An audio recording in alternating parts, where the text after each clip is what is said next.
Mi novia feminista intentó reeducarme para destruir mi machito interior. Hola a todos. Soy Adrián, tengo 24 años, y llevo un año de relación con mi novia Florencia, de 22. Hasta hace unos meses, habría descrito nuestra relación como tranquila, estable y equilibrada. No perfecta, pero sí buena. Sin embargo, últimamente algo ha cambiado de una forma que no sé muy bien cómo manejar. No quiero sonar exagerado, pero a veces siento que ya no estoy hablando con la misma persona.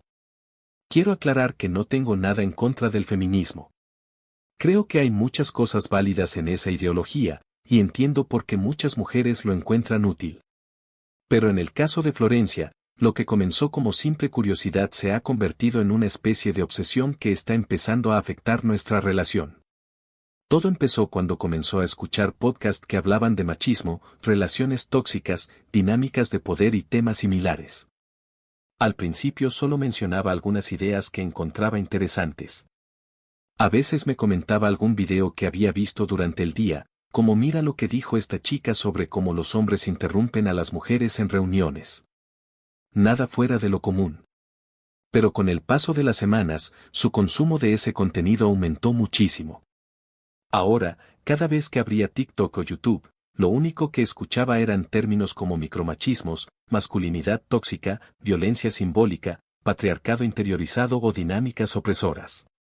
Y poco a poco, esos discursos empezaron a meterse profundamente en su forma de analizar todo lo que yo hacía. Creo que el primer choque serio ocurrió hace unas semanas, en un bus. Siempre he sido el tipo de persona que, si ve a alguien mayor o a alguien que parece necesitarlo más, le cede el asiento. Es algo que aprendí en casa. No lo hago porque piense que alguien sea débil por su género, sino simplemente por empatía. Ese día, el bus iba lleno. Ella se detuvo un momento a revisar su bolso, yo subí primero y vi un asiento libre. Me senté pensando que ella había encontrado otro. Cuando volteé, noté que estaba de pie entre varias personas. Me levanté de inmediato y le dije que se sentara. Ella frunció el ceño de inmediato, como si lo que había hecho fuera ofensivo. Me dijo que no necesitaba que la tratara así. Lo dijo con un tono seco, como si estuviera molesta. Aún así, me quedé de pie y los dos pasamos el resto del trayecto apretados entre la gente. Cuando bajamos, me confrontó. Me dijo que mi gesto había sido machista, que cederle el asiento implicaba asumir que ella era más débil. Que aunque yo no lo viera, esa era una conducta paternalista. Intenté explicarle que simplemente lo hice por educación, pero ella insistió en que eso era machismo interiorizado. Me quedé confundido porque nunca lo había visto de esa forma y porque mi intención no tenía nada que ver con lo que ella me estaba acusando. Después de ese día, las observaciones empezaron a volverse constantes. No eran discusiones grandes, sino comentarios diarios que antes nunca existían. Uno de esos momentos ocurrió cuando caminábamos por la calle. Yo iba del lado externo de la banqueta y ella del interno.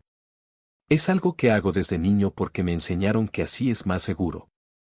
Florencia se detuvo y me preguntó por qué hacía eso. Le dije que era una costumbre, pero ella me respondió que eso era territorial, que reforzaba la idea de que el hombre protege y la mujer necesita protección. Me sorprendió que algo tan simple pudiera interpretarse de esa forma. Intenté explicarle que no era por dominar ni controlar, pero me dijo que aunque yo no lo sintiera así, venía del mismo origen. En otra ocasión discutimos por mi tono de voz. Estábamos hablando de los horarios para cocinar y le dije que sería mejor organizarlo de cierta forma para no estorbarnos. Lo dije con un tono normal, sin levantar la voz, pero ella se quedó callada unos segundos y luego dijo que mi tono sonaba autoritario. Que sentía que estaba intentando imponerme. Me quedé desconcertado porque yo también estaba intentando buscar una solución práctica. Cuando traté de explicarlo, me respondió que incluso el hecho de intentar corregir mi tono para evitar conflicto era parte de la masculinidad tóxica, porque los hombres temen al conflicto cuando pueden perder control. Sentí que no había forma de ganar.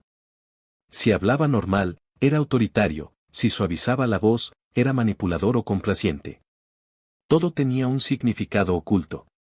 El tercer ejemplo fue cuando veíamos una serie de comedia. Uno de los personajes dijo un comentario sarcástico sobre citas fallidas. Yo me reí porque la escena era graciosa. Ella me miró como si hubiera hecho algo grave. Me dijo que ese humor reforzaba estereotipos y que mi risa normalizaba la opresión. No era un chiste misógino ni ofensivo. Era un humor básico de televisión. Pero aún así, para ella era evidencia de que yo participaba en una estructura cultural problemática. Ese tipo de comentarios empezaron a volverse parte de nuestra vida diaria. Cada cosa que decía, hacía o pensaba se analizaba desde esa perspectiva. Y lo que más empezó a repetirse era la idea del machismo interiorizado. Florencia decía que todos los hombres lo tienen, incluso los que creen que no. Según ella, yo también lo tenía, porque todos lo tienen, incluso sin saberlo. Un día le pregunté qué comportamientos míos veía realmente machistas. Pero sus respuestas eran tan amplias que parecían abarcarlo todo. Decía que mi forma de hablar, caminar, sentarme, opinar sobre algo o incluso no opinar podían ser señales. Era como si lo que yo era de forma natural estuviera mal en esencia. No por lo que hacía, sino porque soy hombre. Hace poco, me dijo algo que me dejó realmente preocupado. Estábamos hablando sobre una situación cotidiana y al final mencionó, con total naturalidad, que yo debería considerar una reeducación. Lo dijo como si fuera algo normal, como si fuera algo que uno simplemente acepta hacer. Yo me quedé callado porque no esperaba escuchar esa palabra en una relación. Le pregunté qué quería decir exactamente con eso. Me respondió que la reeducación es un proceso para identificar mis actitudes patriarcales y eliminarlas. Que todos los hombres deberían pasar por eso, aunque no quieran. Lo dijo con una seguridad absoluta. Y eso me dio miedo. No miedo físico, sino una sensación profunda de confusión. Sentí que ya no me veía como Adrián, su pareja, sino como un símbolo de algo que ella considera problemático. No sé cómo explicarlo, pero desde ese día tengo la impresión de que nuestra relación dejó de ser entre dos personas. Es como si ahora hubiera una especie de auditoría constante sobre mí, una vigilancia ideológica que analiza todo lo que digo o hago para encontrar fallas. Siento que ya no puedo ser espontáneo, porque cualquier gesto cotidiano puede interpretarse como una falta contra un sistema que ella considera injusto. Incluso cuando intento explicar mis intenciones, siento que eso solo confirma su idea de que no lo noto porque lo tengo normalizado. Y por eso estoy escribiendo esto aquí. Porque estoy confundido, y porque no entiendo qué está pasando. No quiero invalidarla ni decir que está equivocada en todo. Pero tampoco me siento bien sabiendo que cualquier cosa que haga será interpretada como una agresión simbólica. Me da miedo que esto siga escalando y que un día me vea como a un enemigo, o como a un problema que necesita corregirse. No sé si estoy exagerando. No sé si alguien más ha pasado por algo similar. No sé si es una fase, o si realmente se está yendo hacia un extremo más radical. Pero necesito una perspectiva externa. Necesito entender si estoy reaccionando de forma correcta o si estoy perdiéndome algo importante. Por eso recurro a Reddit, porque siento que estoy empezando a caminar sobre vidrio, y no quiero llegar al punto en que todo se rompa por completo. Actualización. Hola de nuevo. Ha pasado un mes desde que escribí mi publicación original, y sinceramente nunca pensé que las cosas pudieran deteriorarse tanto en tan poco tiempo. Si hace unas semanas estaba confundido, ahora estoy preocupado de verdad. Y no me refiero solo a la relación, sino a lo que está pasando con la forma de pensar de Florencia, con la dinámica que estamos teniendo y con el desgaste emocional que esto está provocando en mí. No sé si estoy exagerando o si estoy reaccionando tarde, pero siento que algo está muy mal. En este último mes, las discusiones continuaron. Todas giraban alrededor de lo mismo, supuestos comportamientos machistas míos, actitudes que ella consideraba símbolos de dominación, frases que interpretaba como microagresiones y cualquier gesto cotidiano que, según ella, evidenciaba mi machismo interiorizado. Antes me frustraba, pero ahora me agota. Es como si ya no pudiera respirar tranquilo porque cualquier cosa que haga se convierte en motivo de análisis o crítica. Y lo peor es que si intento defenderme o aclarar mis intenciones, eso mismo se convierte en evidencia de lo que ella llama negación patriarcal. Pero si todo eso me tenía confundido, lo que pasó este mes llevó nuestra relación a un nivel que jamás imaginé.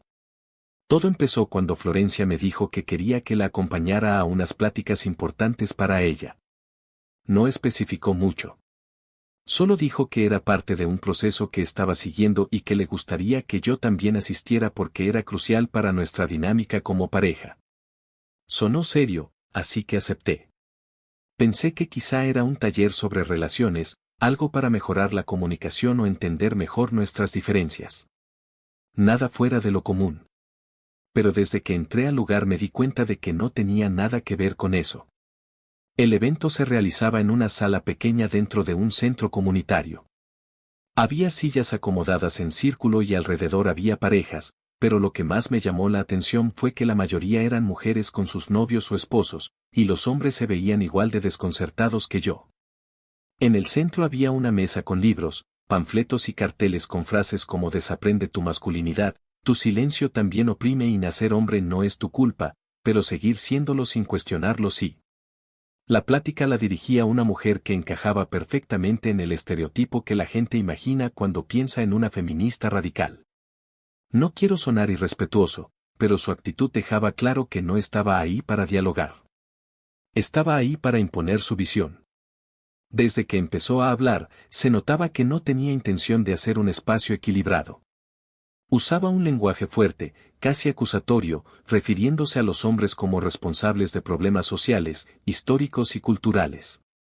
Lo decía de forma tan directa que me pregunté cómo se sentían los otros hombres que estaban ahí, porque yo me sentí atacado.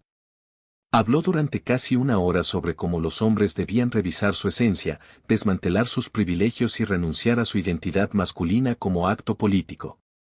Luego empezó a decir que la reeducación masculina debería ser obligatoria, que era la única manera de equilibrar la sociedad. Incluso afirmó que los hombres, por el simple hecho de existir como hombres, cargaban con una deuda histórica que debían pagar con responsabilidad emocional. Renuncia a sus beneficios y disposición para ser reeducados por mujeres. Mientras hablaba, algunas mujeres asentían con convicción, incluyendo Florencia. Ella me miraba de vez en cuando como esperando que yo también reaccionara igual. Yo solo estaba tratando de entender qué estaba pasando. La parte que más me impactó fue cuando la conferencista comenzó a decir que los hombres debían disculparse públicamente como un acto simbólico.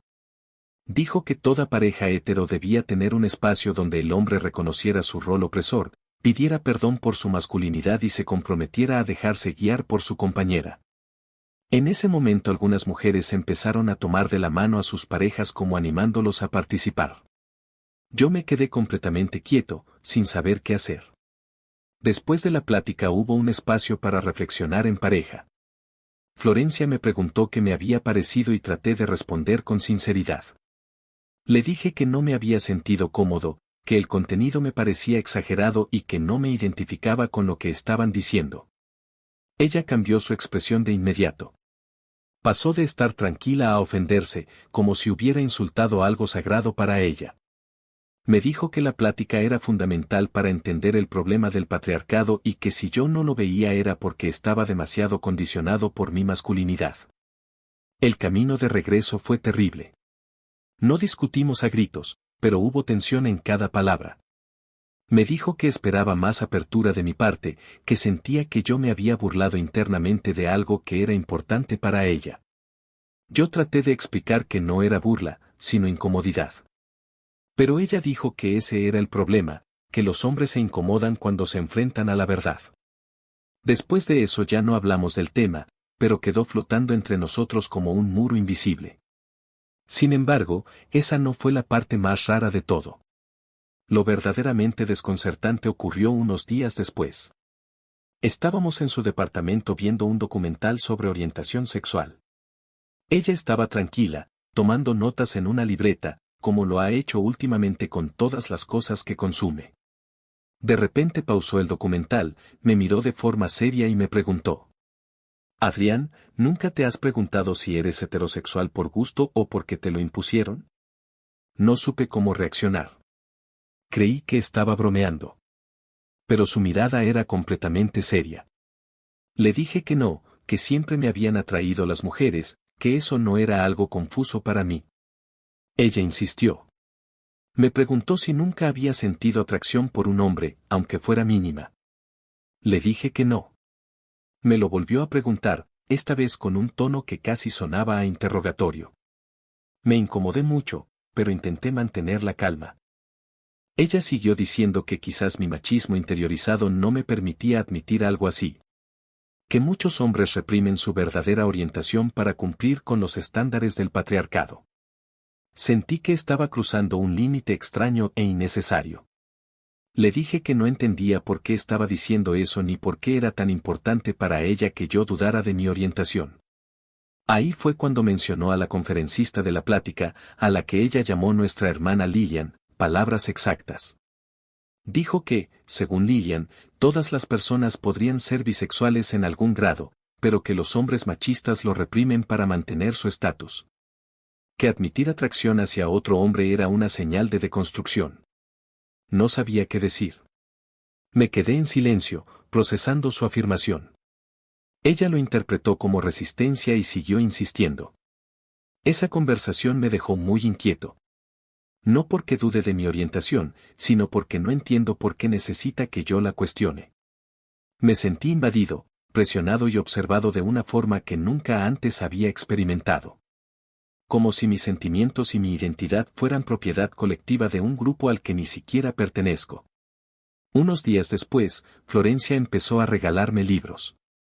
No libros aleatorios, sino textos feministas radicales, manuales sobre la deconstrucción masculina, guías para identificar privilegios y otros títulos igual de enfocados.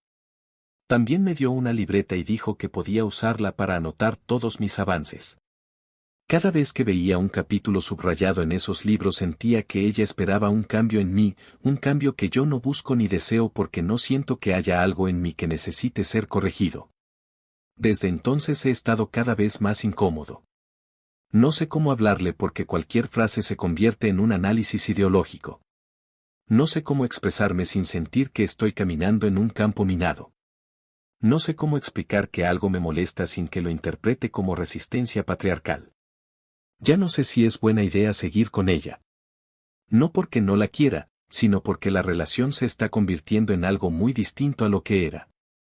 Siento que ya no soy su novio, sino un proyecto político que ella quiere moldear. Estoy cansado.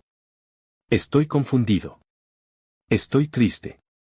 Pero sobre todo, estoy preocupado por lo que pueda venir después. Actualización. 2 meses después de la última pelea, la situación se había vuelto prácticamente insoportable. No sé cómo explicarlo sin sonar exagerado, pero estos 2 meses fueron emocionalmente pesados, incómodos y hasta cierto punto traumáticos.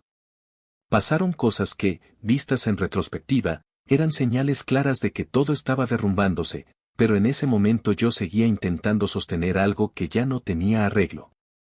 Lo primero fue el ambiente. Vivíamos tensos. Cada día era una discusión potencial. Yo ya no hablaba con libertad porque cualquier cosa podía ofenderla o revelar mi machismo interior, como ella decía. Había perdido la tranquilidad, la espontaneidad, incluso las ganas de estar en casa. Ella seguía metida profundamente en todo ese contenido radical, cada vez más, como si hubiese encontrado una identidad entera dentro de eso y necesitara forzarme a entrar con ella. Un día, cansado, le dije con toda calma que ya no quería hablar más de esos temas. Que respetaba que a ella le gustara, pero que yo no quería seguir en discusiones interminables ni sentirme vigilado todo el tiempo. Me escuchó en silencio. No discutió. No dijo nada, pero su silencio no era aceptación. Era otra cosa. Eso lo entendí después. Empezaron a ocurrir cambios en ella. Al principio pensé que eran coincidencias, pero la realidad es que fueron decisiones deliberadas. Dejó de afeitarse por completo. Lo primero que noté fue el vello de las axilas cuando usamos ropa ligera por el calor. No dije nada. Luego las piernas, igual. Tampoco dije nada. No era mi cuerpo, no era mi decisión. Pero después vino lo que no esperaba y lo que, honestamente, me dejó confundido. Empezó a tener vello en la cara. No un poco, No un vellito suave, sino algo más grueso, visible, especialmente en la barbilla. Yo no sabía que ella solía afeitarse esa zona. Nunca lo noté porque siempre estaba perfectamente arreglada. Pero ahora no lo hacía. Y con el paso de los días era imposible ignorarlo. Hubo un momento en que, al verla de perfil con la luz del atardecer entrando por la ventana, pude ver claramente la sombra de una pequeña barba formándose. No sabía cómo abordar el tema sin que se sintiera atacada. Aún así, un día se lo pregunté con el mayor respeto posible. Ella respondió como si fuera obvio, dijo que el vello era natural, que la sociedad la había obligado a depilarse toda su vida y que ahora estaba siendo libre de verdad. Dijo que el patriarcado había definido cómo debía verse una mujer y que ella no iba a seguir esas reglas. Yo intenté explicarle que no se trataba de control, que simplemente me estaba costando adaptarme a tantos cambios juntos, tanto los físicos como los ideológicos. Pero apenas dije eso, se enojó. Para ella, yo estaba reaccionando así solo porque era un machista incapaz de aceptar a una mujer auténtica. La distancia emocional creció. Yo me sentía desconectado, cansado, hastiado. Ya no había atracción. Ni física ni emocional. Todo era tensión, fricción, incomodidad. Pasábamos días sin hablarnos bien. Dormíamos lejos uno del otro, aunque estuviéramos a unos centímetros. La relación no solo estaba mala, estaba rota. El punto de quiebre llegó una noche en la que simplemente no pude seguir fingiendo que todo estaba bien. Le dije que quería terminar la relación. No grité. No recriminé. Solo dije que necesitaba paz. Ella reaccionó con burla primero, diciendo que era típico de un machito huir cuando una mujer no encaja en el molde. Luego se enojó de verdad. Me gritó que yo era un hombre débil, que no aguantaba una mujer real, que prefería niñas dóciles adiestradas por el patriarcado. Y entonces vino lo más absurdo de todo, me dijo que si no me atraía ella así, con vello, con cambios, con todo lo que estaba haciendo, entonces quizá yo era homosexual. Lo dijo con rabia, como si fuera un insulto, tratando de provocarme. Seguro descubres tu homosexualidad cuando salgas de aquí, gritó. A ver si te encuentras un chico, porque si no te gusto yo, no te gustan las mujeres de verdad. Le dije que no era eso, que la libertad corporal estaba bien, pero que lo de la barba no era normal, que podía tratarse de un problema hormonal, incluso mencioné el síndrome de ovario poliquístico. No para atacarla, sino porque me preocupó. Ella explotó. Dijo que yo estaba patologizándola, que era un imbécil ignorante, un machito de mierda, que no sabía nada de nada. La discusión terminó con ella insultándome sin filtro y yo saliendo de la casa para respirar aire fresco porque sentía que me estaba ahogando. Después de que me fui, comenzó otra etapa igual de desgastante. Ella se dedicó a publicar memes y publicaciones feministas radicales burlándose de mí, indirectas y directas, incluso etiquetándome. Me llamaba el ex machito, mi fracaso patriarcal, la prueba viviente de que los hombres no soportan mujeres libres. Yo decidí no responder nada. No borré nada, no la enfrenté. Simplemente la ignoré. Era inútil intentar razonar. Con el paso de las semanas, fui entendiendo algo que en el caos no había podido ver, yo estaba emocionalmente desgastado, con ansiedad constante y una sensación de alerta que no se me quitaba. Eso no venía de un día. Venía acumulándose desde que ella empezó a querer cambiarme, a desconstruirme, a corregir cada palabra, cada pensamiento, cada gesto. Ese tipo de presión psicológica te rompe lentamente, sin que te des cuenta. A veces me sorprendo pensando si yo tuve la culpa, si pude hacer algo diferente. Pero luego recuerdo las discusiones, los insultos, los intentos de imponerme una forma de pensar, los cambios extremos, las noches enteras debatiendo temas que yo no quería discutir, y sobre todo, el desprecio con el que me hablaba cuando no aprobaba algo. Hoy, puedo decir que salí de algo que no era una relación, era una lucha constante. Ya no estoy en contacto con ella y tampoco quiero estarlo. Estoy recuperando mi vida poco a poco, reconstruyendo mi estabilidad, mis ideas, mi tranquilidad. Y sé que tomé la decisión correcta. A veces, el amor no se acaba por falta de amor. Se acaba porque uno deja de reconocerse a sí mismo dentro de la relación.